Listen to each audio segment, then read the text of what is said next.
आज हम देखेंगे पर्वत।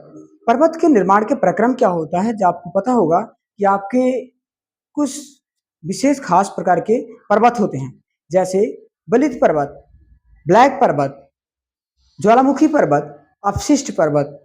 बलित पर्वत का मतलब होता है जो हमारे पर्वत निर्माण के प्रक्रम में जो प्लेटें आपस में टकराती है, टकराने के बाद वो उनका एक दूसरे के प्रति मतलब मोड़ खा जाती हैं, उससे हमारे पर्वत का बलित पर्वत का निर्माण होता है। अर्थात वह पर्वत एक दूसरे के ऊपर मुड़ जाती हैं। उन मुड़ने की वजह से मोड़दार पर्वत का निर्माण होता है। हमारे दुनिया में बहुत सारे मोड़दार पर्वतों का उदाहरण हम देख सकते हैं। इसी प्रकार ज्वालामुखी पर्वत का मतलब होता है कि जो पर्वत हमारे ज्वालामुखी उद्गार के रूप में, ज्वालामुखी जब उद्गार होता है तो ज्वालामुखी उद्गार के समय बहुत सारे अवशिष्ट पदार्थ, लावा, मैग्मा, अपशिष्ट पृथ्वी के अंदर से हमारे पृथ्वी के चट्टान के ऊपर आ जाते हैं, सतह पर आ जाते हैं। सतह पर आने के बाद बहुत सारे पर्वतों का निर्माण होता है, उसे हम ज्वालामुखी पर्वत कहते हैं।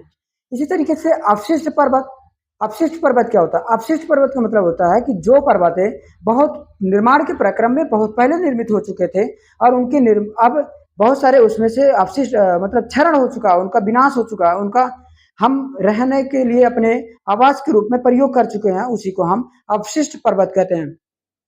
इसी प्रकार हमें कह सकते हैं कि जो ब्लैक पर्वत होता है, ब्लैक पर्वत जो मान लें कि कोई दो प्लेटें थी, आपस में टकराने के बाद उनका एक बीच का काला भाग छूट गया, या तो नीचे चला गया, डाउन में चला गया, या तो फिर ऊपर चला गया। यानी टकराने के बाद वो प्लेटें आपस में ऊपर होकर के चली गई, या तो फिर डाउन हो गई, नीचे चली गई, गर्त में चली गई, तो उसी को हम ब्लैक पर्वत कहते हैं।